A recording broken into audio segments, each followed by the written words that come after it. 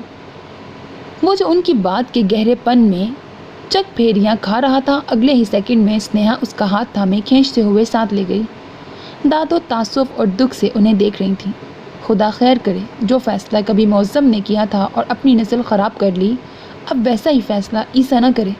جیسی ماں آزاد خیال ویسی ہی بیٹیاں۔ وہ تھکے ہوئے لہجے میں بولی تو ثانیہ نے نرمی سے ان کا ہاتھ اپنے ہاتھ میں دبایا۔ وہ بچے تو نہیں ہیں دادو جان، اپنا برا بھلا جانتے ہیں۔ نادانی میں غلط فیصلہ تو کر ہی سکتا ہے، ارادہ تو اس کا لگ ہی رہا ہے۔ وہ اس کے بہلاوے میں نہ آئی تھی۔ ان کو بھی تو سنیہا کی آزاد روش دکھائی دے رہی ہے دادو۔ اگر انہیں زندگی میں ایسا ہمسفر قبول ہے تو پھر یہ تو ان کی اپنی چوائس ہے، اسے نادانی نہیں مرضی کہتے ہیں۔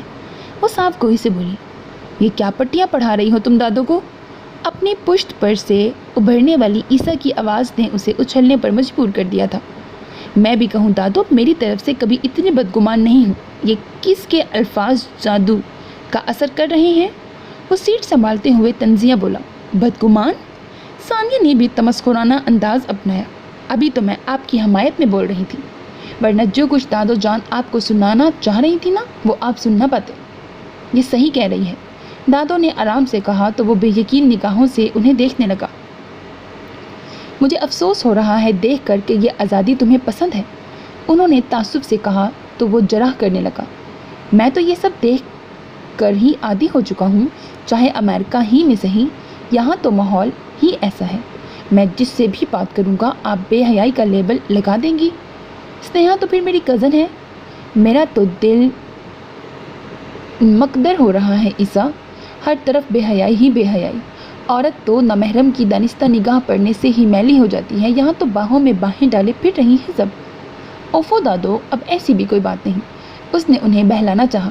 چپ، انہوں نے آنکھیں دکھائیں، پھر جلے کٹے انداز میں بولی، جیسے میں کچھ نہیں جانتی۔ اللہ ماریاں اتے سے کپڑے پہن کے جیسے اپنے باپ بھائی کے بازو میں بازو ڈال کے گھوم رہی ہیں۔ ان کی بات سن کے عیسیٰ نے زوردار کہا لگایا، جبکہ ان کے کھلے ڈلے موقع پر ثانیہ کا وہاں سے غائب ہو جانے کا دل چاہ رہا تھا، مگر مجبوری تھی کہ وہ وہیں بیٹھے رہنے پر مجبور تھی۔ اس کے بعد کیک کٹنے تک عیسیٰ صاحب وہیں نہ صرف براجمان رہے بلکہ اپنی دادی حضور کے ساتھ مل کر سب پر ایسے کمنٹس دیتے رہے کہ ثانیہ کی رنگت سرخ پڑ جاتی۔